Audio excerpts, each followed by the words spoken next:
Glória a Deus. Glória ao nome de Jesus. Glória a Deus. Rai, vem aqui orar por mim.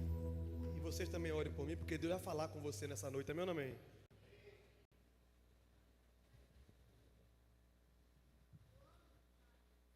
A paz do Senhor Jesus, igreja. Amém. Se você puder estender suas mãos para cá. Pai, nós te louvamos, nós te agradecemos, Senhor, por esse dia de poder estar aqui, Senhor, para poder ouvir a tua palavra. Obrigada, Senhor, pela vida do teu servo, que nessa noite vai pregar a tua palavra. Espírito Santo, eu te peço que o Senhor venha capacitar, que o Senhor venha falar ao coração dele, para que ele venha transmitir à igreja aquilo que está no teu coração. No nome de Jesus eu te peço uma unção, Senhor, transbordante da tua presença, para a glória do teu nome, em nome de Jesus, amém. Obrigado, meu amor, glória a Deus. Glória ao nome de Jesus, glória ao nome de Jesus.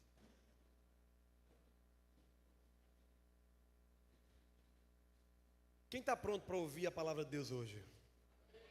Quem está pronto para obedecer a palavra de Deus hoje? Glória ao nome de Jesus. Meus irmãos, a mensagem de hoje, o tema da mensagem de hoje é: quem disse? Você pode dizer assim: quem disse?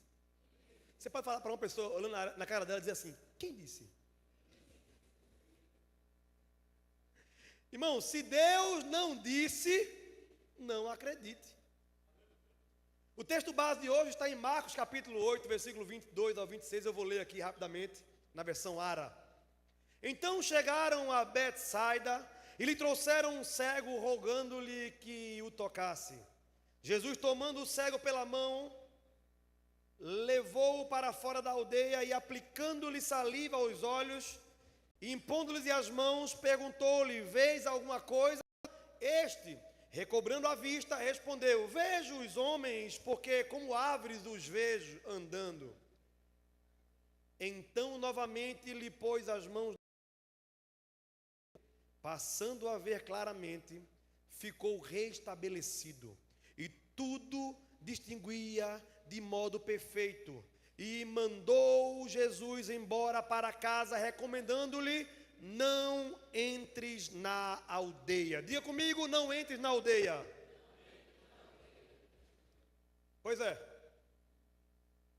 O objetivo da mensagem de hoje, meus amados, meus irmãos e você que está assistindo, é levar a igreja a confrontar toda mentira que muitas vezes ela tem acreditado sobre si mesmo, e substituir toda a mentalidade construída pelo mundo, pela dor, pelas experiências e quero que você troque tudo isso pela palavra de Deus, porque muitas vezes a nossa mentalidade, a nossa forma de pensar, ela está embasada nas dores que nós sofremos, nas experiências que nós sofremos, e não no que Deus disse sobre nós. Uma igreja cristocêntrica, e esse é o nosso caso, não apenas coloca Cristo no centro da teologia. Muitos de nós têm confundido ser uma igreja cristocêntrica porque coloca Cristo no centro da teologia. Não. Uma igreja verdadeiramente cristocêntrica é uma igreja que coloca Cristo no centro da sua maneira de pensar e de agir. Porque a teologia é muito fácil colocar Cristo no meio. O difícil é colocar Cristo no centro da sua vida e suas decisões e sua forma de pensar ser exatamente a decisão que Jesus tomaria no seu lugar. Quem está entendendo diz amém. Nós vivemos um tempo em que as pessoas fazem perguntas erradas. Elas perguntam: o que eu sinto? Elas perguntam: o que você sente? O que você está sentindo? Elas perguntam: como você vê isso? Ou como eu me vejo? Elas perguntam: o que os outros pensam de mim? Ou o que você pensa de fulano? Qual é a sua verdade? Porque tem uma mentira dizendo que existe uma verdade que ela é subjetiva, ela é... Como é que se diz? relativa, verdade. Não existe verdade relativa. Existe verdade e existe mentira. Amém ou não amém? Quem disse? Quem disse que você não vai mudar? Quem disse que Deus terminou a sua história? Quem disse que sua família não tem mais jeito? Quem disse que seu casamento não tem solução? Quem disse que seu filho não pode ser restaurado, ser liberto, ser transformado? Quem disse que Deus não tem algo maior para você? Quem foi que disse? Quem disse que você não consegue vencer esse pecado? Porque você caiu uma vez, 2 vezes, 3 vezes, 4 vezes, 5 vezes, 7 vezes. E a Bíblia diz que se você cair 7 vezes, o Senhor te colocará de pé. Quem disse que não tem jeito para a tua história? Quem disse que tem limite aonde Deus pode agir? Porque existem apenas 2 fontes de vozes. Só tem 2 vozes que podem falar. Uma é a palavra de Deus e a outra é todo o resto. Só são 2. Uma é a palavra de Deus e a outra que tem falado à tua mente, ao teu coração. É todo o resto. E esse todo o resto inclui você. Inclui suas dores, seus problemas. Quantas vezes eu olhei para mim com a conta vazia e achava que eu era o que tinha na minha conta. Você não é o número que tem na sua conta. Você não é a quantidade de dores que está sofrendo. Você não é o que o mundo diz que você é. Você é o que Deus disse que você era. Se Deus não disse, não acredite, irmão. Acabou-se. A grande verdade de hoje é que somos uma igreja profundamente cristocêntrica. Isso eu posso dizer com alegria. Quem disser que a igreja On Grace não é uma igreja cristocêntrica é porque não conhece a igreja On Grace, a On Grace da alegria. Porque tudo que nós vivemos e pregamos, nós perguntamos o que a Bíblia diz disso. E Cristo é a palavra, amém ou não amém? Muitas vezes me perguntaram, pastor, qual é a doutrina da igreja On Grace? Eu digo, é a doutrina dos apóstolos. Tem outra melhor para me oferecer? Não tem. Porque o povo confunde costumes da igreja, a forma de vestir, a forma de cultuar, com doutrina. Não, isso é só um costume, é só uma forma de ser igreja. Nós somos a igreja da alegria, uma igreja cristocêntrica, amém ou não amém? Onde sempre Jesus é o centro. E se eu falar de você, e se eu apontar para você, é porque eu creio que Cristo em você, Cristo em mim, é a esperança da glória.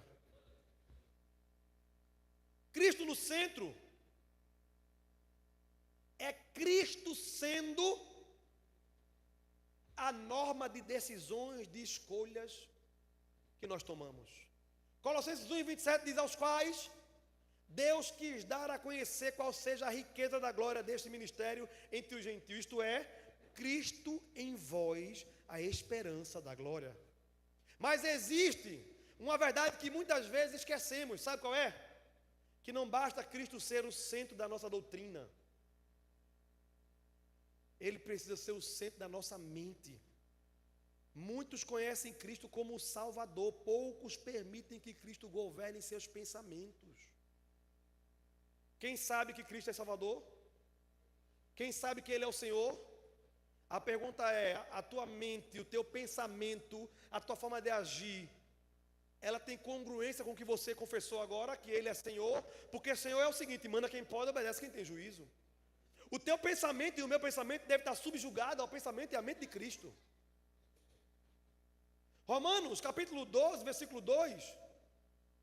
Ele diz, e não vos conformeis com este século, mas transformai-vos pela renovação da vossa mente, para que experimentais qual seja a boa, a perfeita e agradável vontade de Deus. Você nunca viverá acima da identidade que acredita possuir.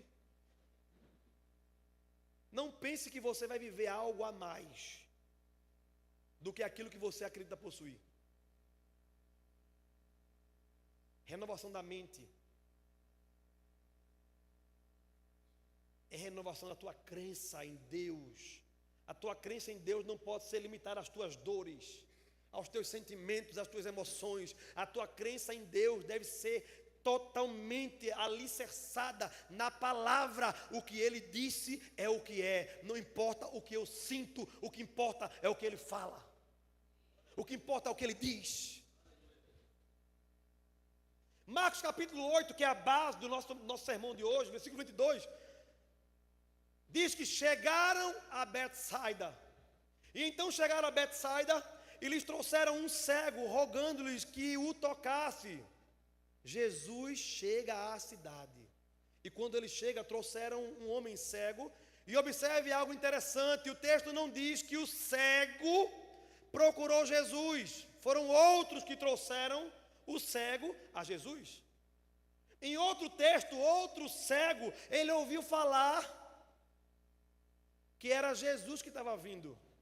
Já percebeu que alguém que normalmente não enxerga bem, escuta muito bem, amém ou não amém? É assim ou não é?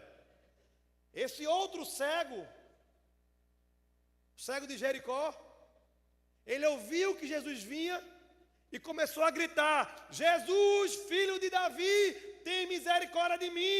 Jesus, filho de Davi, tem misericórdia de mim. Alguns homens foram lá e disseram: ei, cala a tua boca, está incomodando o mestre, não incomodes mais o mestre. E ele continuou: Jesus, filho de Davi, tem misericórdia de mim. Ei, cuidado para você não ser pior do que o cego de Jericó. Tem gente mandando você calar a boca e você cala. Tem gente mandando você parar e você para. Tem gente que tem vergonha por você. Faça essa pessoa estourar pelas costas.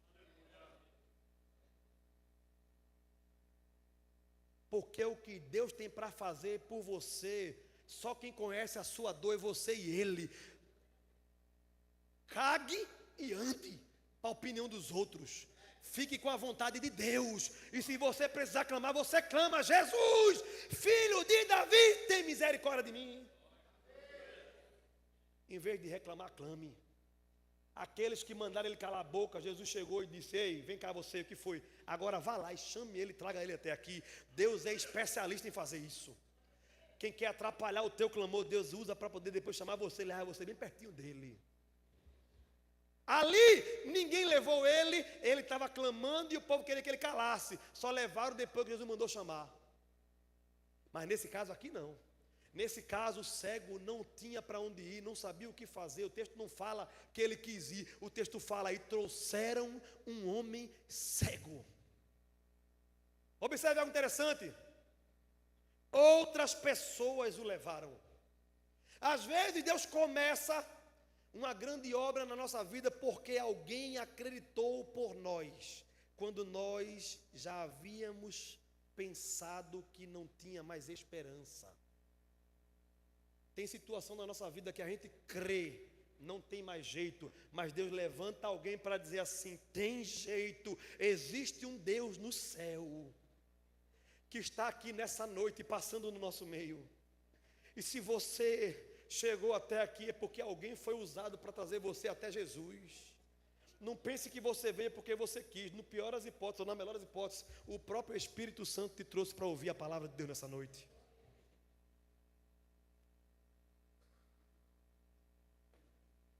Existem pessoas que têm como missão carregar outros até Jesus. Nunca despreze, nunca despreze quem segurou sua mão quando você não conseguia andar sozinho. Se tem uma coisa que azeda o coração de Deus, é ingratidão. Quantas vezes você socorreu? Você deu uma palavra, alguém deu para você essa palavra, lhe socorreu. No primeiro vacilo, ou na primeira coisa que você discorda da pessoa, você vai para lá, não quero mais negócio com você. Não, gente. Eu estava falando com Priscila hoje, na hora do almoço, que ela e Gilmar me levaram para comer um churrasquinho do céu. Ué, glória a Deus, Deus tem levantado obreiros e homens e irmãos para poder trazer um churrasquinho para o pastor, glória a Deus. Não é só aperreio não. Ontem foi na casa de Netinho e Laiane, hoje foi na casa de Priscila e Gilmar. Amanhã é na casa de quem? Eu creio, glória a Deus, aleluia. Irmão, foi do céu, ontem de noite, hoje de manhã. E o melhor, com os meus irmãos. Nós não somos uma igreja de programação, onde só se encontra no culto. Nós nos encontramos na nossa casa, porque a nossa casa é a igreja do Senhor, amém ou não amém? Aqui nós celebramos juntos e aprendemos uns com os outros, glória a Deus por isso. Nunca despreze quem segurou a sua mão na hora que você precisou. Talvez você esteja vivo espiritualmente hoje, porque alguém orou por você, quando você já havia desistido. Quem crê nessa palavra? Quem carrega pessoas até Jesus, participa do milagre que Deus fará na vida dele. Quando eu estava meditando, eu escrevi aqui para não esquecer. Eu escrevi assim, presta bem atenção. Deus ministrou meu coração já tarde. Eu vinha mais cedo para a escola dominical. Me perdoa, presbítero. Você me perdoa? Você tem capacidade de me perdoar? Eu disse a Raiane disse, vai na frente de moto, que eu fico, deixa o carro, por favor. Eu ia, mas quando eu comecei a meditar, o Espírito Santo começou a ministrar meu coração. Eu não posso ir agora. Eu tive que ficar colocando as coisas, colocando aqui o que estava colocando aqui. Eu escrevi, talvez você está vivendo ou vendo milagres, não está vivendo milagres, não está vendo milagres, porque você não tem levado pessoas até Jesus. Tem milagres que você vai ver, mas é na vida dos outros. Você vai apresentar Cristo a outros e você vai ver milagres, experimentar milagres. Ou você só quer ver milagre na sua vida. Tem milagre na vida do outro que vai transformar a sua vida. Quem crê diz amém. Tem milagre na vida do outro que vai transformar a sua. Tu consegue entender isso? Talvez o Senhor faz um milagre na minha vida. Ei, leva a Jesus as pessoas. E quem sabe quando Jesus fizer um milagre na vida do outro, Ele usa o outro para transformar a sua vida. Outra vez, só em você ver o que Deus pode fazer, o milagre caia sobre você. Quem está entendendo diz amém. A pergunta é, tu tem levado pessoas para receber o milagre de Cristo, ou você está como um egoísta gospel, esperando um milagre para si? Me veio agora à mente, Marcos capítulo 4, versículo 35 e diante, fala que Jesus falou, passemos para o outro lado da margem, do mar da Galileia. No meio do caminho, Jesus entrou no barco, deitou a cabecinha lá, começou a dormir, tirando um cochilo santo. Enquanto ele cochilava, ondas vinham por cima do barco, uma grande tempestade. E os apóstolos começaram a se desesperar e tentar tirar água do barco, ao ponto de ver que o barco ia afundar, e de repente foram lá e acordaram Jesus. E o texto fala que aquele barco foi, mas junto com aquele barco onde Jesus estava, iam outros barquinhos. Diga assim, barco. Diga assim, barquinho. Numa grande tempestade, quem sofre mais, um grande barco ou um barquinho? Meus irmãos, aquele barco onde Jesus estava, tinha os discípulos, os apóstolos, e o texto chama de barco, mas os outros, o texto chama de barquinhos. E quando Jesus foi atrás de Jesus e dos apóstolos, foram outros barquinhos que Jesus não chamou, mas eles seguiram Jesus. O apóstolo acorda Jesus disse, não te se dá que morramos, que pereçamos. Jesus levantou, foi na ponta do barco e disse, vento, se cale, mar, aquieta-te, e houve grande bonança. Sabe o que me chama a atenção? Que quando o milagre veio para aquele barco, milagre maior, foi para os barquinhos que estavam sofrendo mais. E se você está perto de quem está sofrendo, mas está orando, é possível que você aproveite um pouco do milagre. Amém ou não amém? Deus vai fazer milagre para quem não abandona o seu irmão na hora da peleja. Marcos capítulo 8, versículo 23, fala, Jesus tomou o cego pela mão. Antes de Jesus devolver a visão, Jesus ofereceu direção a ele. O Deus que criou o universo segura na mão de um homem perdido. Tu tem noção disso? O Deus que disse, haja luz e houve luz. Hoje Ele está segurando na tua mão. Se você está de pé, não é porque você é bom, não. É porque a mão dele está estendida. Isso revela algo lindo para nós, meus irmãos. Que Deus nunca cura apenas o problema. Ele também cura a pessoa. Às vezes a gente está querendo uma cura de um problema, ele diz, eu estou segurando na tua mão, eu tenho muito mais para fazer. Em vez de resolver o problema, eu vou curar a tua mentalidade, eu vou curar a tua vida toda. Porque talvez esse problema só exista porque tu não foi curado ainda. Mas se eu curo você, todos os problemas que estão no controle da minha mão serão resolvidos através da tua vida curada por mim. Quem está entendendo diz amém. Deus não quer resolver só o teu problema, Deus quer resolver você. E digo mais, pega o dedinho assim, aponta para trás e diga assim, o problema é você. Agora olha para o lado e diga assim, e você também. Agora diga assim, e eu. Antes de resolver o teu problema, Ele já está pegando na tua mão e Ele quer resolver você. Porque o teu casamento tem solução a partir de você. A salvação da tua família tem milagre a partir de você. A mudança financeira da tua casa tem milagre a partir de você. Com o pouco que você tem, Deus tem condição de abrir o mar ainda. Quem está entendendo diz amém. Não tem área da tua vida, qualquer área que você falar eu vou dizer, é a partir de você que Deus vai fazer. É Deus em você a esperança da glória. Talvez hoje Deus ainda não tenha resolvido tudo, isso é um fato. Mas Ele continua segurando na sua mão e isso já é motivo para você continuar caminhando, irmão. Você não está só. Enquanto Deus segura a sua mão, você nunca está perdido. Você pode estar cego, mas não está perdido. Tem gente que enxerga, mas está perdido. E tem gente que está cego, mas não está perdido. Porque quem segura na mão de Deus não está desnorteado. Eu me lembro que um dia a mulher de Jeroboão, me lembrei agora disso aqui. Essas coisas só acontecem, essas lembranças que vêm assim, irmão, aqui para nós. Tem gente que às vezes diz assim, pastor, como é que o senhor lembra da Bíblia assim? Eu disse, é porque eu conheço a Bíblia. Como é que você lembra do texto? Não é porque eu leio. Não é milagre não, irmão. É método. É obediência à palavra. Medita nela de manhã e de noite. Amém ou não amém?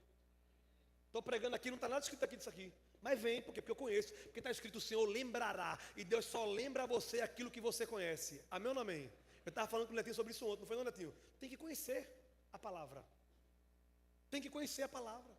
E me veio aqui agora a mente que a mulher de Jeroboão foi mandada por Jeroboão.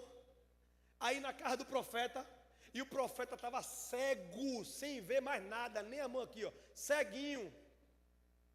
E mandou ela ir disfarçada para não ser reconhecida. E quando ela chegou lá, que ia bater na porta, o profeta, que estava cego, mas tinha visão, disse, entra, mulher de Jeroboão. Ei, ninguém consegue se esconder dos olhos do Senhor. E se o Senhor está em você, Ele faz você enxergar o que sem Ele você não enxergaria. Enquanto Deus segura a sua mão, você nunca está perdido. Você pode dizer amém por isso? Depois de segurar na mão, a Bíblia diz que Ele tirou para fora da aldeia. Mas irmão, eu fiquei pensando, por que Deus não fez um milagre lá dentro da aldeia? Por que Deus não fez em Betsaida o milagre? Por quê? Este é um dos momentos mais impressionantes do texto para mim. Jesus poderia curá-lo ali, sim ou não? Podia. E eu tenho uma frase que é assim, ó, Deus pode fazer tudo o que quer, mas não quer fazer tudo o que pode. Amém ou não amém? Porque se Deus quisesse, Deus dizia, capeta, seja destruído.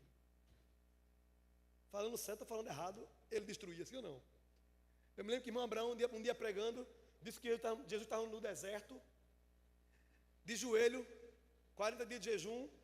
O capeta chegou e disse, transforma, se tu és o Filho de Deus, transforma essa pedra em pão. Irmão Abraão disse, Jesus tinha poder para transformar Satanás em pão. Era ou não era? Imagina a pedra. Só que aí eu entendi com isso que Deus pode fazer tudo que quer, mas não quer fazer tudo que pode, porque Ele não é ansioso para resolver o que Ele quer resolver em nossa vida. Deus não tem ansiedade. Por isso Ele disse, não estejais ansiosos por coisa alguma, porque Ele tem interesse em você. Quem sabe que é interessante para Deus? No original é isso. Deus tem cuidado de você, significa Ele tem interesse em você. Só que Deus decidiu, Jesus pegou na mão dele e decidiu levar para fora da cidade. A pergunta é, por quê?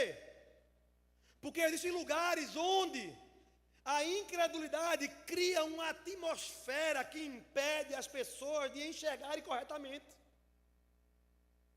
Betsaida não era qualquer cidade não, meu irmão. Não era qualquer vilarejo não.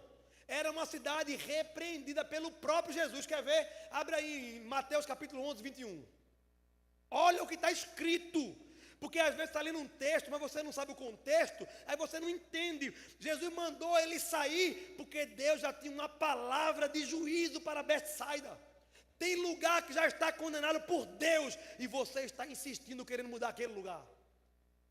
Tem pessoas que Deus está pronto para descer o cajado na cabeça, e você continua orando por elas. Ei, escapa pela tua vida, pega na mão de Jesus e sai. Você não é Deus. Tem pessoas que é só Ele e Deus para resolver. Você não tem capacidade.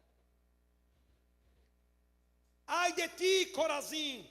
Ai de ti, Betsaida. Porque se em Tiro e Sidom se tivessem operados os milagres que em vós se fizeram, há muito que elas se teriam arrependido com pano e saco e cinza. O Senhor está dizendo, Tiro e Sidom, se tivesse experimentado os milagres que eu fiz aqui em Betsaida, elas tinham se arrependido, se convertido, e tinham rasgado suas vestes, e tinham colocado sacos, cinzas na cabeça, se humilhado diante de mim. Mas vocês de Betsaida não se convertem, não se arrependem. Tem gente aqui e tem gente assistindo que conhece a palavra e conhece muito, mas é uma tal de Betsaida que não se arrepende, não se converte, insiste em viver no pecado. Em qualquer esquina dessa, Jesus vai lhe pegar. Aleluia. Cuidado. Cuidado. Tem gente que me chama, pastor, bora lá na casa de fulano. Mas não. Por quê? Já fui uma, já foi duas, já foram outro, já foi outro. Ele já sabe, ele só está com o coração de Betsaida. Não se arrepende, não se converte. Que hoje o teu coração seja quebrado num coração convertido a Cristo Jesus. E que você pare de escolher o que obedecer. Obedece tudo, ou senão compra em você as consequências do que está escrito. Eu sei que é dura essa palavra, é difícil dar glória a Deus. Mas esse é o Jesus da igreja da alegria, que não faz acepção de pessoas, que cobra a justiça, assim como libera a graça e o amor. É um Deus de amor, é um Deus de graça, mas é um Deus de justiça. Amém ou não amém? Se confessar os vossos pecados, Ele é fiel e justo para vos purificar de toda injustiça. A cidade havia visto milagres, mas permaneceu incrédula. Jesus leva o homem para fora antes de abrir os seus olhos. Perceberam que está assim? Primeiro ele levou para fora da cidade, depois ele abriu os olhos. Se fosse eu, tinha aberto os olhos para depois tirar a cidade. Jesus não, Jesus primeiro trouxe para fora, para depois abrir os olhos. Às vezes Deus não muda a sua vida imediatamente. Primeiro Ele muda o seu ambiente. Porque algumas curas, escute isso, algumas curas só acontecem quando algumas influências ficam para trás. Quando algumas pessoas são tiradas do seu meio. Quando algumas pessoas ficam para lá. Porque Deus tem milagre que Ele quer fazer na tua vida, que Ele não vai compartilhar com quem não é quebrantado em Jesus.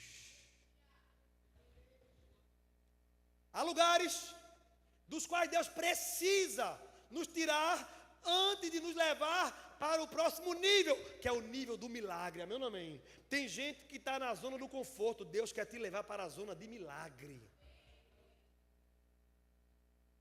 Quem está moldando a sua mente? Quem é? Quem é? O Salmo 1, no versículo 1, traz muita coisa. Era para a gente ficar a noite todinha só no Salmo 1. Bem-aventurado o varão, o homem, que não anda segundo o conselho dos ímpios, nem se detém no caminho dos pecadores, nem se assenta na roda dos escarnecedores. Observem, é progressiva a revelação. Primeiro, bem-aventurado aquele que não anda. Depois, aquele que não senta. Depois, aquele que não fica na roda dos escarnecedores. Quem está entendendo diz amém. É progressivo. Ninguém começa preso, primeiro aceita um conselho que não deveria. Primeiro abre o ouvido para ouvir que não deveria. Por isso que a Bíblia diz que é para ter conselho de quem teme ao Senhor. Mulher casada tem conselho com mulher casada. Aliás, mulher casada anda com mulher casada. É assim ou não, Samuel e Gislane? Vão se casar domingo, né? Glória a Deus. Você pode dar glória a Deus? Vão se casar domingo. A partir de então, a mocinha, o mocinho, agora ande com homem casado, seu cabra. E você, moça, agora, quando casar, procure as irmãs casadas para pegar conselho. Porque mulher moça, menina separada, mulher que não é casada, moça que não é casada, não pode dar conselho à mulher casada. Homem que não é casado não pode dar conselho a quem é casado. Quem está entendendo diz amém? Acabou-se, irmão.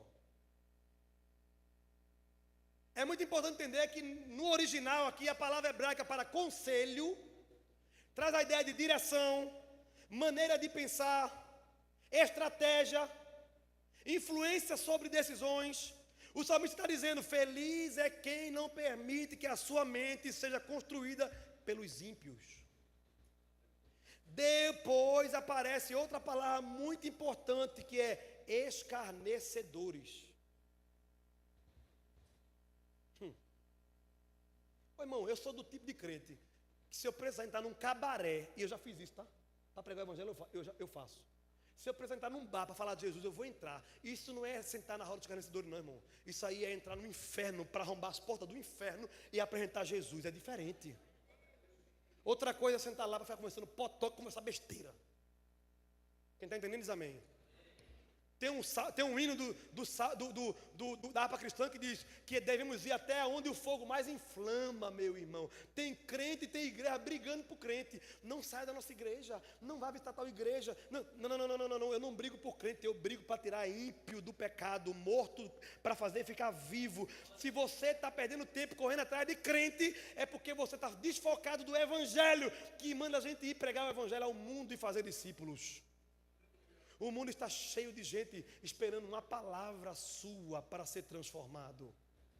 E saiba que cada um daqueles que Deus preparou para que você fosse o instrumento, que não for transformado, que não ouvir a mensagem através de você, você será cobrado. Que conversa é essa, pastor? Eu vou gerar peso mesmo, vou. Eu vou, que eu estou nem aí para você. Ezequiel diz assim, não está aqui não, mas vem na mente agora. Se você vê o ímpio em sua transgressão, e você for lá, e você não for lá anunciar a ele que ele está em sua impiedade, e ele não se arrepender, e ele morrer em sua impiedade, porque você não anunciou, o sangue dele será cobrado de você. Diga, ai. Mas também o texto fala, se você for lá e anunciar a ele, arrepende-se do teu pecado, se converte, deixa isso, e ele não se arrepender, o sangue dele não será cobrado de você, você está livre. Quem disse que você é livre? Você é escravo de Jesus, escravo não faz o que quer, você está livre da condenação daquele sangue. Quem está entendendo diz amém. Não dá para ser gospel, tem que ser crente. Você estava falando com o Netinho ontem, tem que ser cristão. Muita gente pensa que ser crente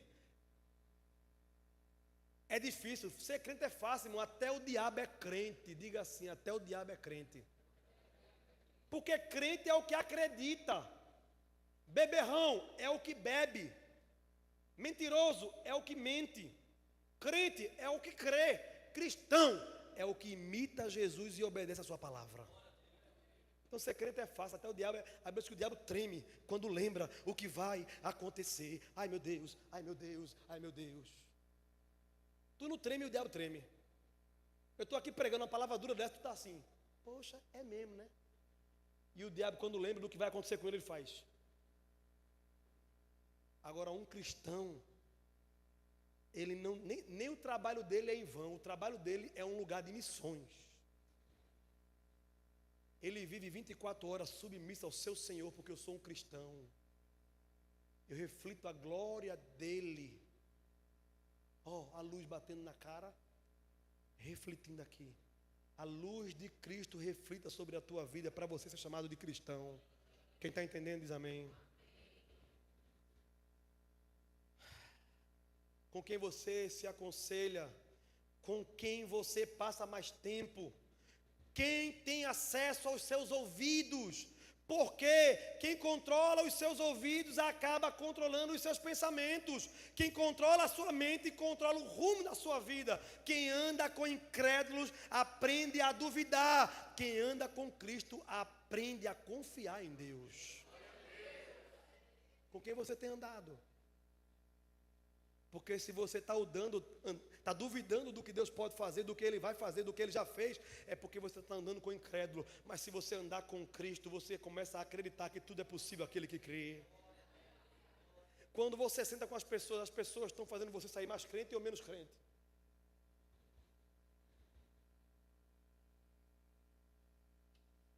Paulo afirma essa verdade. 1 Coríntios 15, 33. Não vos enganeis, não se engane. As más conversações corrompem os bons costumes. Tem crente que eu vou dizer uma coisa, irmão, que tem a pachorra de dizer assim: eu me relaciono com todo mundo e não me contamino. Meu Deus do céu, a Bíblia está errada, né? A Bíblia diz que as más conversações corrompem os bons costumes. A palavra conversações aqui, no original, traduz uma ideia de convivência, não é falar com as pessoas. Porque teve um tempo que a igreja do Senhor era tão ignorante que ela passava e não falava se não fosse crente. Tem gente que é assim, já viu isso? Algumas pessoas dizem assim, eu já vi, irmão, já fiquei com vergonha. O pregador chegou no púlpito, pregador: a paz do Senhor para os salvos, boa noite para todos.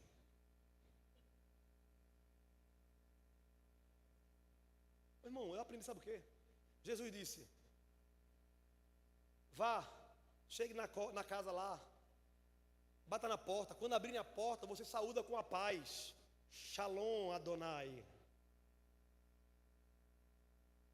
E se ali habitar um filho da paz, a paz repousará sobre eles. E se ali não aceitarem a paz de Deus, não tem problema, a paz voltará sobre você. Quem tem a paz não perde paz, ou multiplica ou fica com mais paz. E Hebreus disse: sai de lá, bata o pé, nem a poeira leve. Não se preocupa, entregue na mão de Deus e vá. Mas não deixe de saudar com a paz, não deixe de denunciar o evangelho da paz. Chega num lugar, todo mundo é crente, você diz: a paz do Senhor, meus irmãos, paz do Senhor. Chega num lugar, tem um crente e o resto não é crente: a paz do Senhor para todos, amém ou não amém? Você não perde nada, irmão. Mas fulano não é crente, eu digo: mas você é. A paz é para quem é, não é para quem não é. Diga assim: eu só dou o que eu tenho. Se você não dá paz, é porque você não tem paz. Ou no mínimo você está refletindo isso. Um princípio espiritual: todo ser humano influencia ou é influenciado. Não existe neutralidade. Se você não influencia o ambiente influencia você. Mudar de ambiente está ligado a mudar a forma de pensar e, por consequência, os resultados. Ou você vai mudar, ou alguém vai mudar por causa de você. Nem toda companhia, irmão, destrói o seu caráter de uma vez só, não. Algumas, de forma lenta, vão mudar a sua visão. Não acredite que você consegue estar num lugar sem influenciar. Ou você está influenciando, ou você será influenciado. Não existe neutralidade. É assim, ó, é causa e efeito, acabou-se. Quem está entendendo diz amém. E o pior: se você não está influenciando, é fato, você está sendo influenciado. Se você está calado, você já foi influenciado. Quem está entendendo diz amém. Está doendo aí, diga amém. Eu sei que ia doer. Sabia que hoje não ia ser difícil, o povo da glória a Deus, aleluia, toda hora. Sabia. Marcos capítulo 8, 24. Eu nem sei se eu estou terminando, viu? Se eu estou terminando, não. Olha, Eric, eu acho que eu não estou terminando, não. Eu acho que hoje eu vou dar um cansaço no povo aqui. Hoje a minha mensagem vai ser feita uma espada, comprida e chata. Mas você vai estar daqui hoje curado no nome de Jesus. Eu ainda estou pegando na sua mão como Jesus, levando você para fora do ambiente que você estava na sua mente. Mas no meio do caminho, o Rapi da Galileia vai fazer a obra completa. Amém ou não amém? Posso continuar? Se você disser que não, eu ia continuar do mesmo jeito.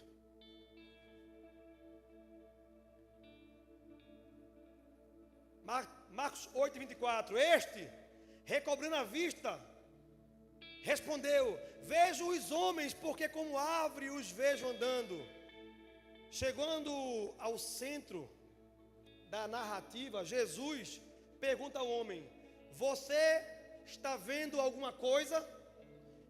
E o homem responde: vejo os homens como árvores andando. É uma resposta estranha, sim ou não? Como um homem cego poderia saber o que era uma árvore andando? Isso revela que ele não era cego a vida inteira, que ele já tinha visto alguma vez, porque ele sabia a diferença de árvore e de homens. E quando Jesus fez a obra e curou ele disse: eu estou vendo os homens, mas é como árvore, como se fosse um monte de árvore andando.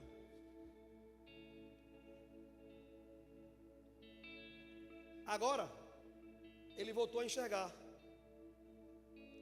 mas ainda enxerga de forma distorcida. E aqui tem um recado para nós. Todos que aqui estão, já estão enxergando. Quem crê que Cristo é o Senhor? Mas muitos de nós estão enxergando de forma distorcida ainda. A palavra grega utilizada para ver significa perceber, enxergar, contemplar. Mas o texto deixa claro que a sua percepção ainda era imperfeita. Jesus havia aberto os seus olhos, mas sua percepção ainda precisava ser restaurada. Tem uma grande lição aqui, que o maior problema daquele homem não era a cegueira, era a distorção. Porque pior do que não enxergar é enxergar errado. Tem gente que está enxergando, mas o problema, sabe qual é? Está enxergando errado e acha que isso é o suficiente enxergar. Nem toda visão é verdadeira. Há pessoas que enxergam, mas enxergam errado. E existem pessoas que hoje estão exatamente assim. Elas olham para si mesmas e enxergam derrota, fracasso. Olham para o seu casamento, para a sua família, e enxerga impossibilidade. Olha para seu ministério e enxerga incapacidade. Mas a pergunta continua sendo a do começo: quem disse isso a você? Quem disse que você não serve, que você não presta? Quem disse que Deus não pode usar a tua vida? Quem disse que a sua história acabou? Quem disse que você nunca vencerá? Quem foi que disse? Você não vive de acordo com o que Deus diz, você vive de acordo com aquilo que você acredita. Este é o problema. O maior campo de batalha sempre foi e sempre será a mente. O diabo sabe que não precisa destruir você, basta convencer você de que já está derrotado.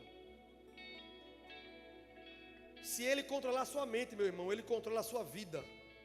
E é por isso que Paulo vai dizer em 2 Coríntios 10, versículo 4 ao 5: porque as armas da nossa milícia não são carnais, e sim poderosas em Deus, para destruir fortalezas, anulando nós sofismas e toda a altivez que se levanta contra o conhecimento de Deus, e levando cativo todo pensamento à obediência de Cristo. O problema é que nosso pensamento não está cativo à obediência a Cristo. A batalha espiritual começa na mente. Antes de Satanás atacar as suas mãos, ele tenta conquistar seus pensamentos.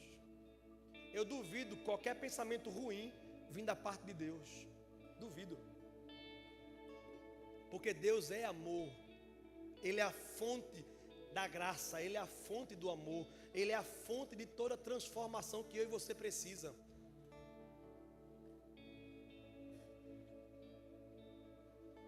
primeiro lugar onde o diabo falou, sabe o que foi? Onde foi? Em Gênesis. O diabo, em Gênesis 3, ele disse: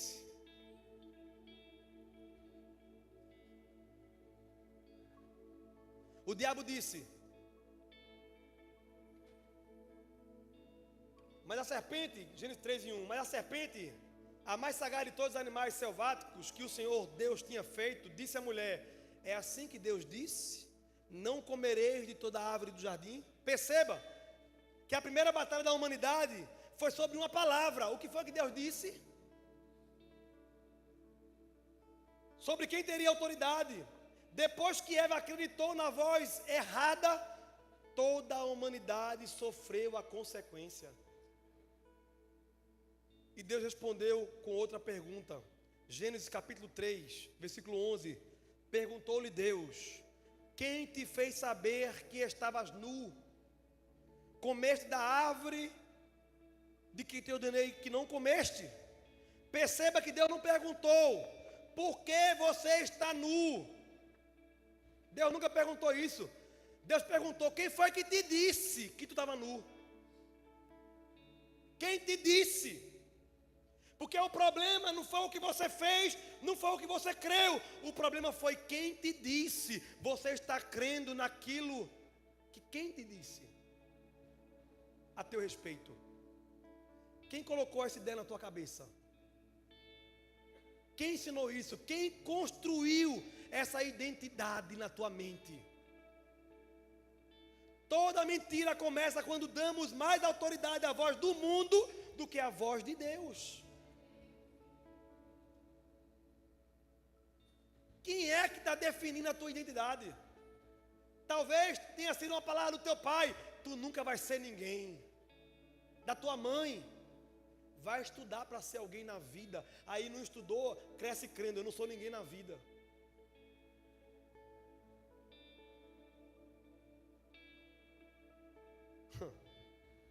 Talvez foi um professor, foi um líder, foi um pastor. Talvez foi uma rejeição que você sofreu, que disse para você: você é rejeitada, você é rejeitado. E não que você passou por uma rejeição, porque você e eu temos o costume de pegar o que acontece e transformar em quem nós somos. E você e eu não somos o que acontece, nós somos o que Deus disse que nós somos. Talvez foi um abuso. Eu não sei se você sabe, mas tem gente do nosso meio que foi abusado pelo pai.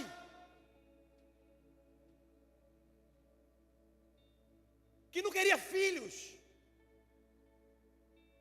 Porque pensava: ter filhos, vai que alguém abuse. Mas o Senhor usou um miserável de um crente, rendido a Jesus. Apenas isso. E foi usado como um transformador de mentalidade, dizendo: você é amada, Deus tem uma família maravilhosa para você, Deus tem filho para você. E hoje, já essa pessoa do nosso meio já tem filhos para a glória de Deus. E é transformados. Estão debaixo da poderosa mão de Deus. E pode estar ao teu lado e você nem imagina que tem alguém que é um milagre do teu lado aí.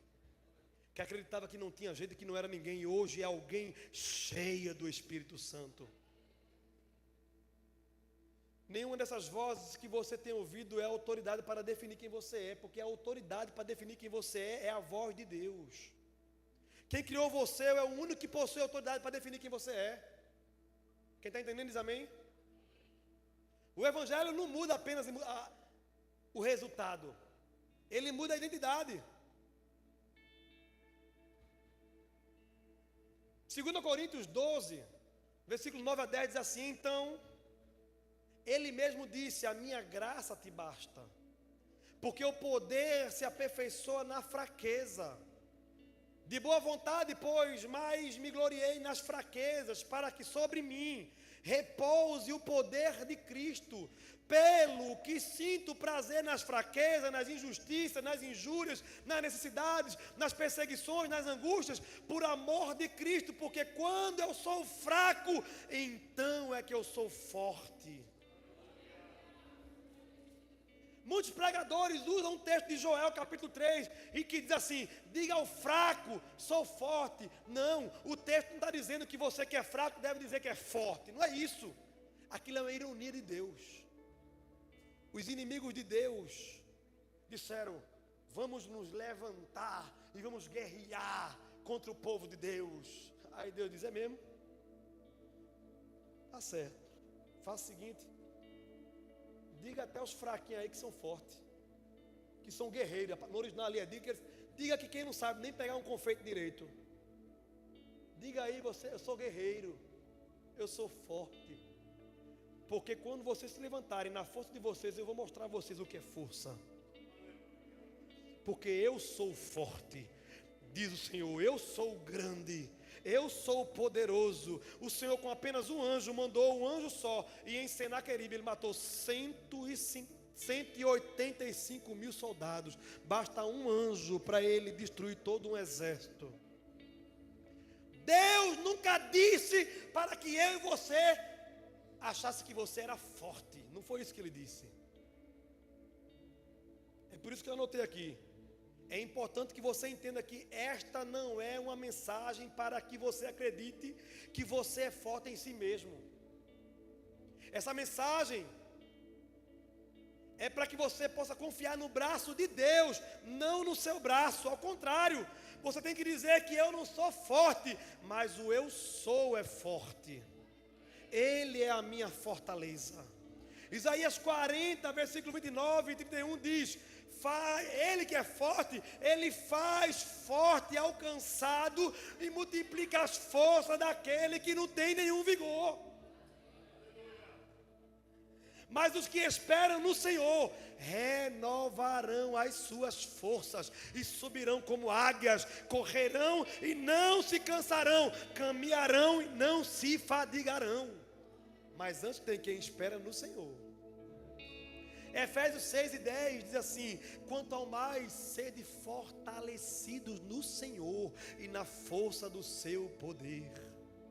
Romanos capítulo 8:37 diz assim: e em todas estas coisas, porém, somos mais do que vencedores por meio daquele que nos amou. A boa notícia é que você e eu não estamos sozinhos.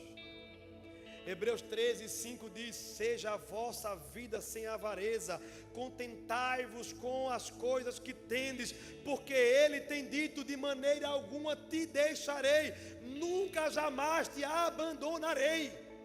Que promessa é essa, irmão?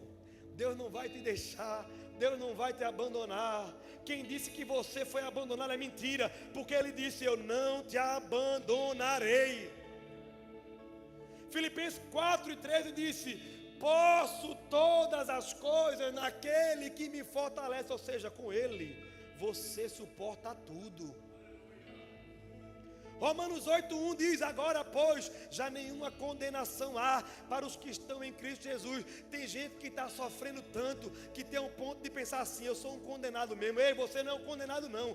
Você não tem mais condenação contra ti, porque você está em Cristo, o forte. Talvez você tenha dito assim: ninguém me ama, ninguém me quer.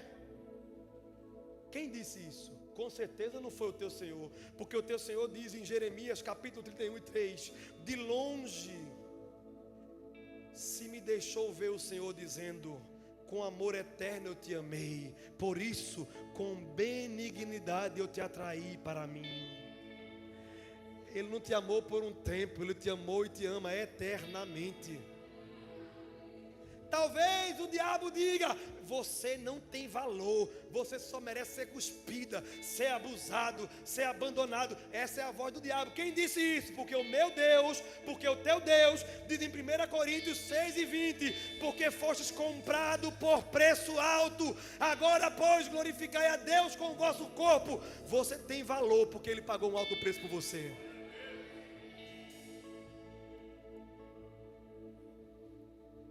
A sua identidade não nasce da sua história, ela nasce da palavra de Deus.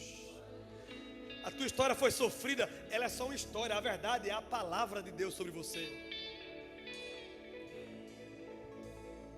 Então novamente, disse o Senhor em Marcos 8, 25, lhes pôs a mão nos olhos. Lembra que eu estava falando disso? Primeiro ele tirou o cego para fora, cuspiu, e ele começou a ver, mas viu distorcido.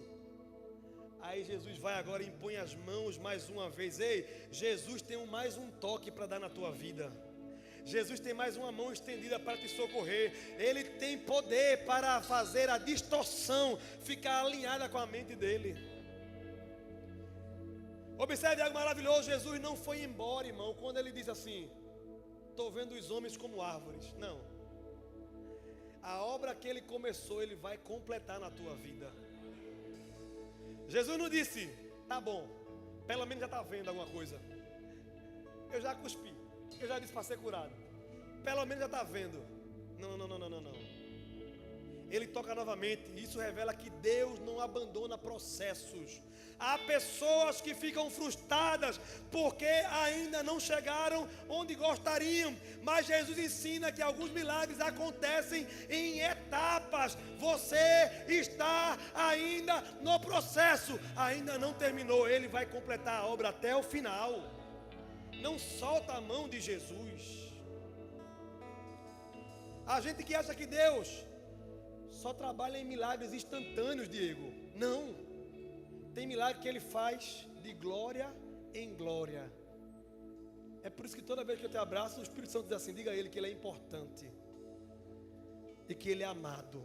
Ninguém mais aqui recebe um abraço meu toda vez que eu encontro, só você. Não sei porquê, mas você sabe porquê. Você precisa saber que você é importante e que você é amado. E você está andando no processo do milagre.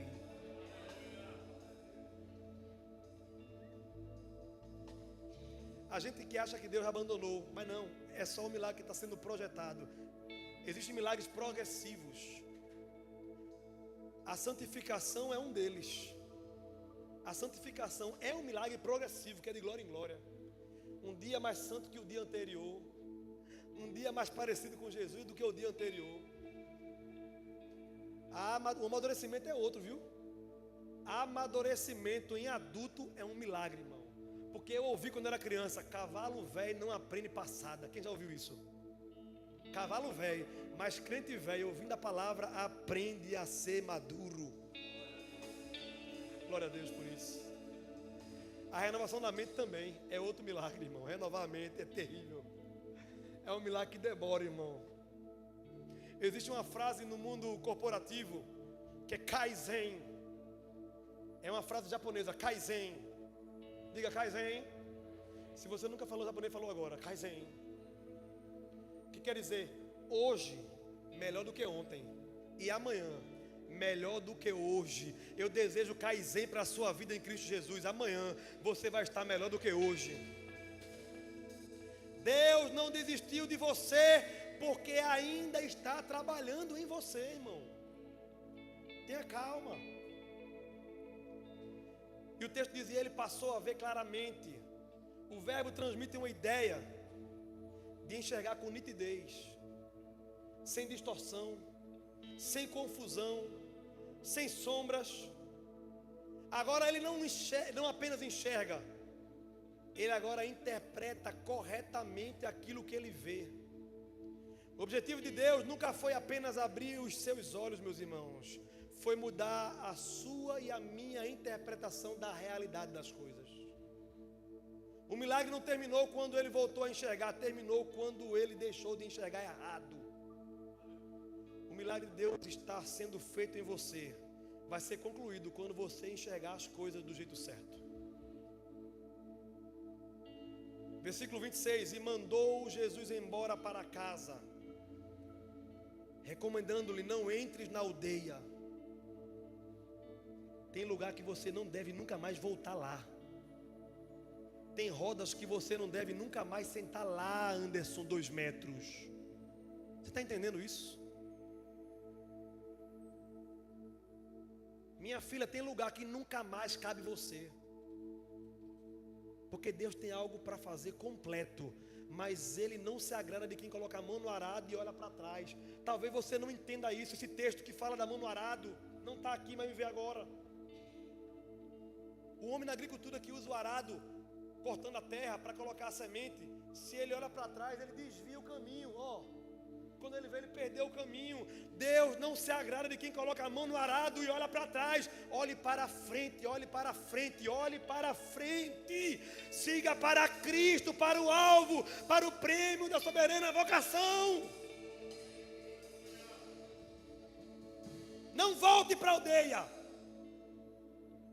Jesus manda ele para casa. Mas faz uma recomendação importante: nunca mais volte para a aldeia. Por quê?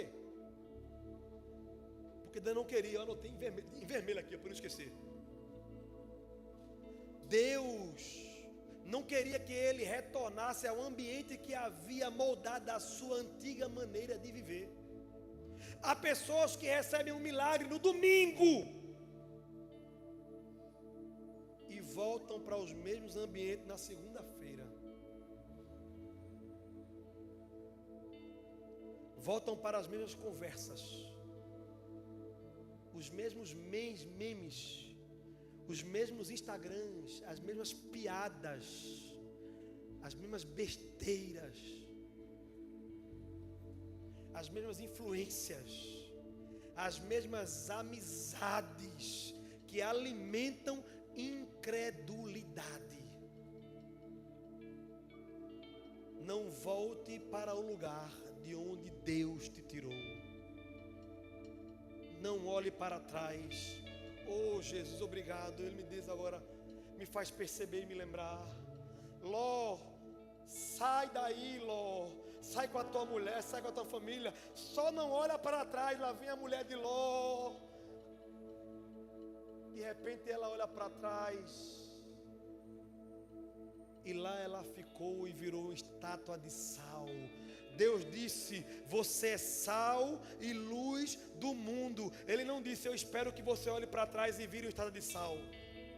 Ele diz: eu quero que você seja tão salgado que quando você fale, gere sede nas pessoas. Porque quem come do sal da terra tem sede da água da vida.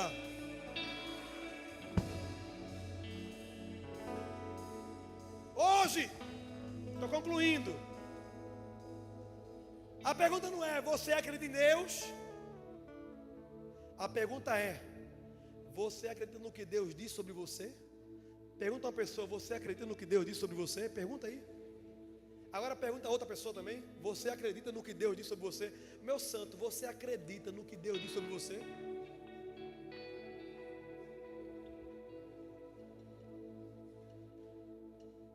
Porque existe uma enorme diferença, meu irmão. Muitos acreditam em Deus, até o diabo acredita. Poucos acreditam na palavra que Deus fala sobre você. Se ninguém acreditar, basta você acreditar aí, o milagre é suficiente. A ferramenta do milagre é a fé na palavra de Deus. Quem disse? Eu vou repetir. Quem disse que seu casamento acabou? Quem disse que seu ministério morreu? Quem disse que você nunca vencerá? Quem disse que sua família não será salva? Quem disse que você nasceu para viver uma vida pequena e miserável? Quem disse? Se Deus não disse, meu irmão, a mensagem é essa: não acredite. A voz que você escolhe ouvir determina a pessoa que você se tornará. Hoje tem um chamado para nós. Hoje Jesus continua fazendo exatamente o que Ele fez em Betsaida. Ele continua tomando pessoas pela mão. Tem alguém aqui segurando a mão de Jesus? Diga eu. Muitas vezes as pessoas perguntam assim: pastor, quando faz o convite tem que levantar a mão? Não, não é obrigado a levantar a mão para ser salvo. Mas se você é salvo, você quer levantar a mão para segurar na mão de Jesus. Deu para entender? Levantar a mão não salva, mas o salvo, Leto, quer levantar a mão para confessar Jesus. Amém ou não amém? É só um símbolo.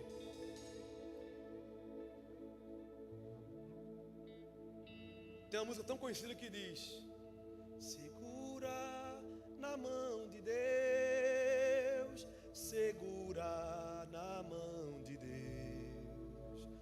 pois ela te sustentará. Não temas, siga adiante e não olhe para trás. Segura na mão de Deus e vá. Amém ou não amém? O chamado continua sendo o mesmo. Sai de Betsaida. Ele continua pegando você pela mão, continua tirando pessoas de ambiente que deformam a visão, continua tocando novamente aqueles que ainda enxergam de forma distorcida e continua perguntando agora: o que você está vendo? A minha oração é que ao terminar este culto hoje, cada irmão possa responder: agora eu não vejo mais a minha vida pelas lentes da dor, do medo, da rejeição. Agora eu vejo a minha vida pela palavra de Deus. Eu quero que você fique de pé.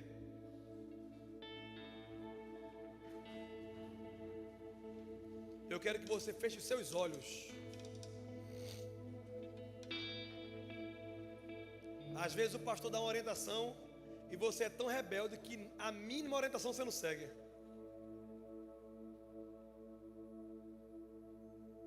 Eu pedi a você, fica de pé e feche os olhos.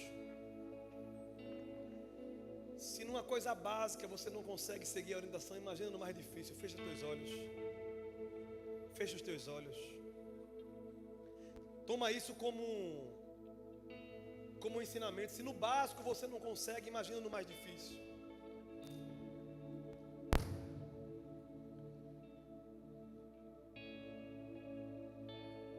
Eu vou te fazer umas perguntas.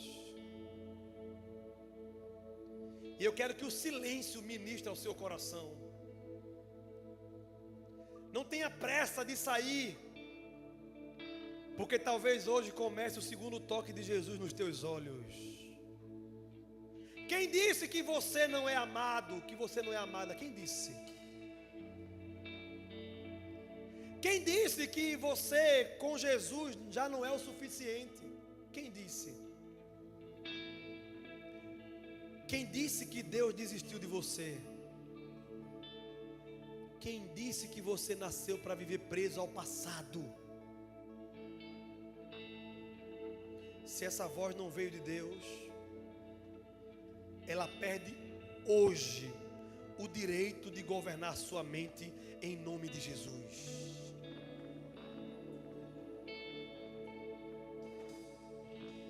Você é de Deus. Você é de Jesus. Você foi comprado, você tem valor. Tem jeito para a tua história, tem jeito para a tua vida. Quem disse?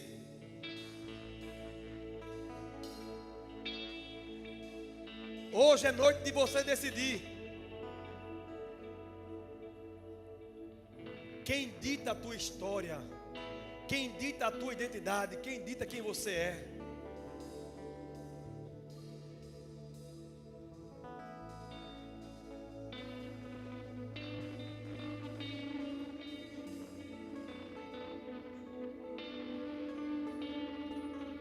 Aproveita esse tempo para orar a Deus e dizer a Ele: Senhor, a partir de hoje eu vou ficar com o que o Senhor diz a meu respeito, não o que as circunstâncias, o que as pessoas, o que até eu penso. Eu fico com o que o Senhor diz a meu respeito.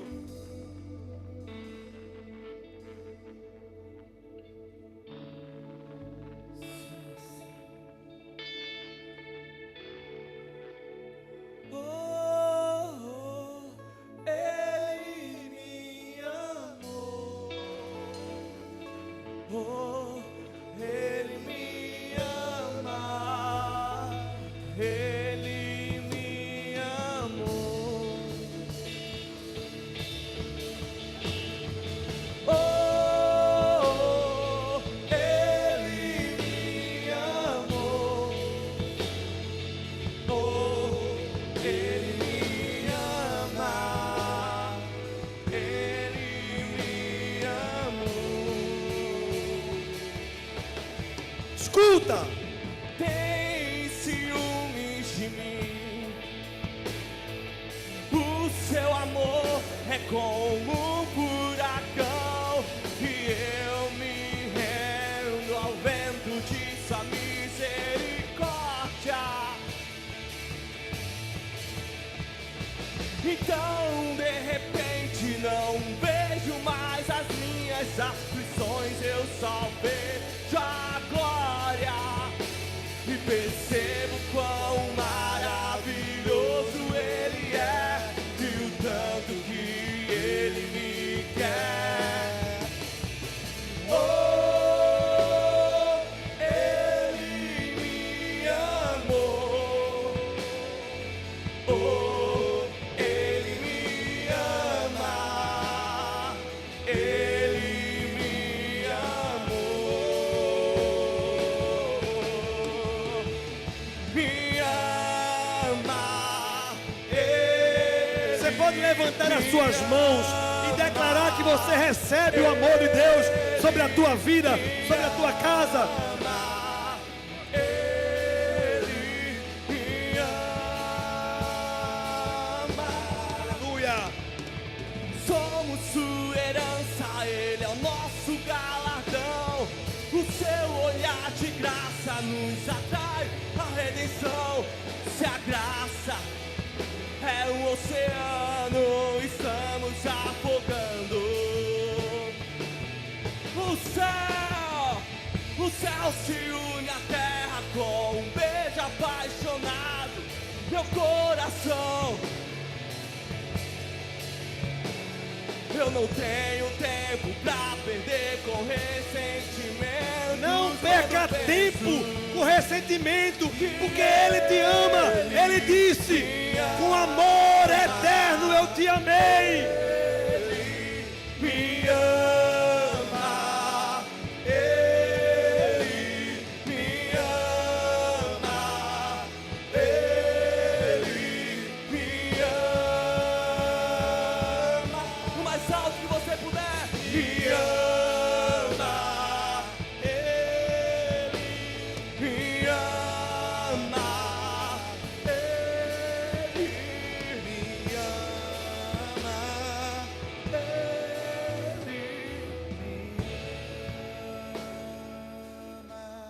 Tem outra coisa que Ele te diz hoje: vinde a mim, vós que estão cansados e sobrecarregados, e eu vos aliviarei. Aprendam de mim que sou manso e humilde de coração, o meu fardo é leve. Se você crê nessa palavra, hoje você se rende a Jesus. Entrega a tua vida a Jesus e receba Ele como o Senhor da tua vida. Aonde você estiver, você quer receber Jesus? Levanta tua mão que eu quero orar por você. Quer receber Jesus como o Senhor da tua vida? Você quer receber promessa de Deus para a sua vida? Onde você estiver, é só levantar a tua mão e eu vou orar por você. Quem quer receber Jesus nessa noite? Aonde você estiver, é só levantar a tua mão. Tem alguém? Ele começou uma obra na tua vida, gerando fé com a palavra que é pregada. Mas se você levantar as suas mãos e entregar a sua vida a Ele, Ele vai completar a obra na tua vida. Quem é você que precisa hoje entregar a sua vida a Jesus?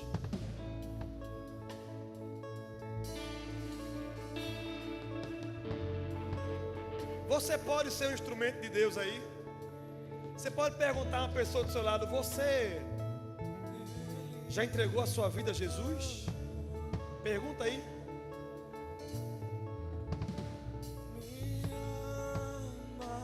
Pergunta aí. Você pode perguntar: você quer ajuda para que eu levante a mão com você? Pergunta aí. Porque é uma luta nessa hora, irmão. É uma luta nessa hora. Vou perguntar pela última vez. Porque eu estou oferecendo Jesus. Eu não estou oferecendo uma banana podre no fim da feira. Eu estou oferecendo aquele que tem poder de não só abrir os teus olhos, mas mudar a forma que você enxerga a vida. Quem quer receber Jesus como o Senhor da sua vida nessa noite, levanta a sua mão. Amém. Puxa o louvor.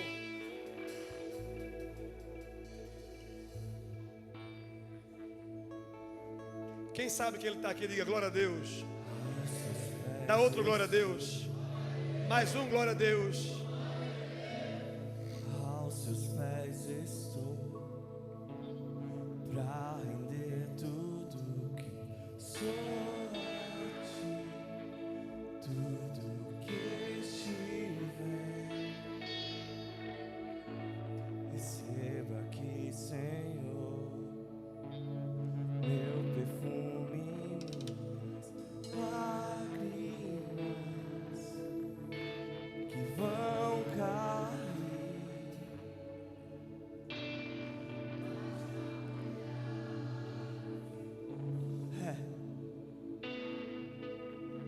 Fui perdoado logo que te vi. Todos os meus tesouros vou derramar diante de ti. Vamos lá, diga. Eu quero levar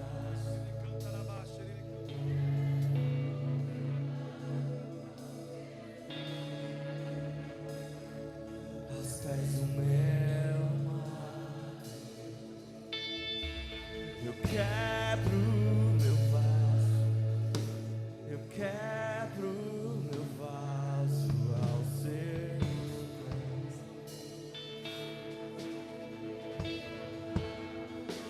A palavra que o Senhor Não deu importa o preço, é que hoje é reconciliação. perfume derramado, Você precisa se reconciliar com o Senhor nessa noite.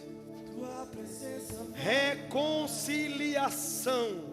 e não importa o preço, Hoje é noite de se reconciliar com o Pai. do perfume derramado, Não perca a oportunidade. tua presença Eu estou obedecendo, falando. Você que obedeça se reconciliando. Quem quer se reconciliar com Jesus nessa noite? não importa o preço, Vou perguntar, quem quer se reconciliar com Jesus nessa noite? Amém. tua presença vale mais. Amém. Tua presença vale mais. Quebro meu vaso, eu quebro meu vaso, Aos pés do meu amado. eu quebro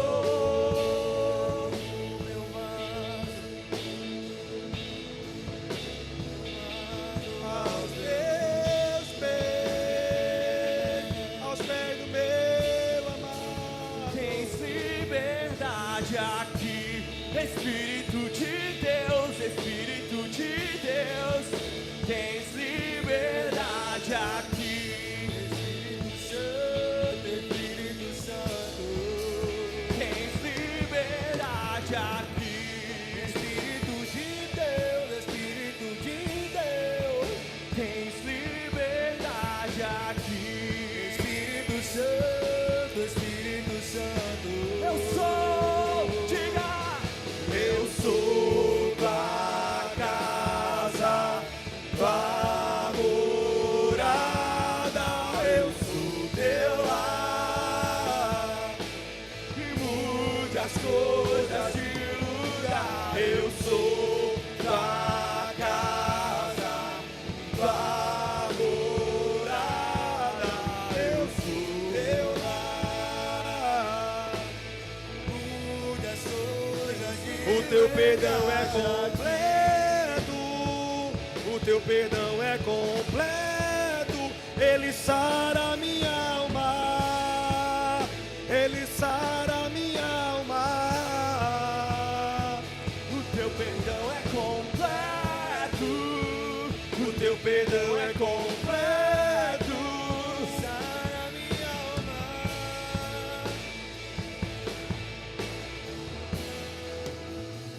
Eu já coloquei as minhas vestes brancas, estou só te esperando. Vem, vamos Vamos cantar. mais.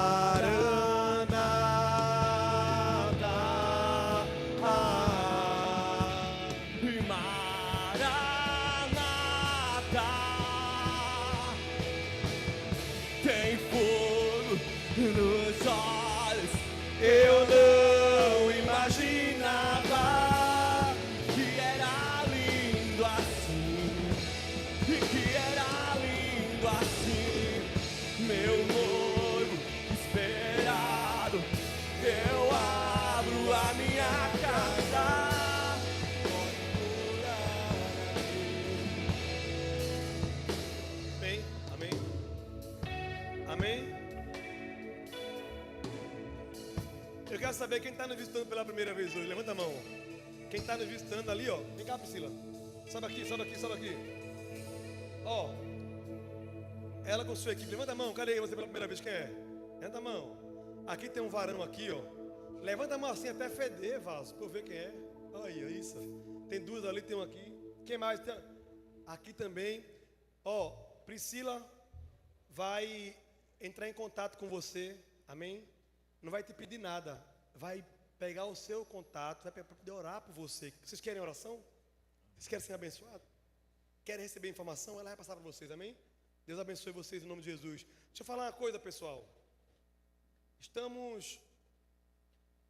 não saia, eu vou transmitir a bênção, amém ou não amém? Amém ou não amém? Às vezes você pede a bênção porque sai antecipadamente. Nós estamos vendo uma data para nós fazermos o quanto antes, depois de muita pressão, principalmente das meninas jovens, uma vigília na Grace, amém ou não amém? Uma vigília até 5 horas da manhã, amém ou não amém? Vamos dar lugar na terra, vamos fazer, eu vou ver essa semana o dia que a gente pode encaixar. Outra notícia, presta atenção, quem está feliz com a escola dominical? Tem como colocar a foto aí? Lembraram de fazer isso? Escuta aí, nós começamos semana passada a escola dominical, tem foto aí? Da escola dominical de hoje? Irmãos, tudo tem um começo e a gente começou muito bem já, viu? Ó, a sala das mulheres, aqui a feminina, eita, como ficaram feias assim. Agora, a sala feminina, do outro lado lá está a sala dos varões. E se você quer crescer na graça e no conhecimento, venha para a escola bíblica dominical, a EBON, Escola Bíblica da On Grace. Amém ou não amém? Essa é uma boa notícia. Outra que nós estamos orando é que nós vamos começar, ainda não decidimos como será nem quando será, mas vamos começar o nosso culto no domingo matinal. Amém ou não amém? A princípio estamos vendo, eu vou conversar com a liderança da igreja para ver como a gente faz. Eu estou pensando em fazer o culto domingo de manhã, um culto mais simples, onde a gente tem a escola dominical de 10 às 11 da manhã e de 11 às 12h30 o culto da gente ao Senhor, amém? A princípio, semana passada não, no dia do jogo do Brasil, que teve o jogo do Brasil que foi de tarde, não foi assim? Aquele que ele perdeu, foi? Foi o dia que ele perdeu, não foi? Esquecendo das coisas que para trás ficaram. Naquele dia, teve culto de manhã e foi maravilhoso, foi ou não foi? Porém, nós não precisamos escolher de manhã ou de noite. Nós podemos continuar nosso culto à noite do jeito que está e podemos começar o culto pela manhã de forma mais simples, com violão e carrom, amém ou não amém? E você que vem para a escola dominical, a gente está pensando também em colocar a escola dominical pela manhã, antes desse culto, e à noite o culto. Orem a Deus. Eu sei que cai sobre mim a decisão final, mas eu acredito que na multidão de conselheiros há sabedoria, amém ou não amém? Então vamos orar, vamos buscar o Senhor. Preciso que vocês que trabalham, que servem, se coloquem à disposição também, amém ou não amém? Estenda as suas mãos. Eu vou orar no final do culto e quero que ninguém saia até eu chegar na porta, que eu quero falar com cada um de vocês, amém ou não amém? Pai, obrigado por este culto que Tu se fez presente poderosamente. Obrigado pela Tua presença em nosso meio, obrigado pela Tua mão estendida, obrigado pela Tua palavra, obrigado por cada louvor que falou ao nosso coração, levando a nossa adoração até Ti. Obrigado por cada servo e cada serva que Te serviu nessa noite, obrigado pelos meus irmãos do Ministério de Louvor, obrigado pela recepção, obrigado pela direção do culto, obrigado por todos que aqui serviram, pela mídia, obrigado, Pai. Tu és bom, Tu tens levantado o Teu servo, o Teu povo, Pai. Obrigado, Jesus, obrigado porque o Senhor é bom e eterna é a sua misericórdia. Que a graça e a comunhão do Espírito Santo, o amor de Deus nosso Pai, seja contigo e com tua casa, em nome de Jesus. Volta a foto lá, peraí, não sai ninguém, ai de ti se sair. Cadê a foto? Cadê a foto, João? Tiraram a foto. Como é que coloca a foto quando a gente está orando? Era a foto do povo que foi correr. O computador desviou-se ali. Amém ou não amém? Não saia da igreja sem dar pelo menos a parte do Senhor ou desejar a bênção para 3 pessoas.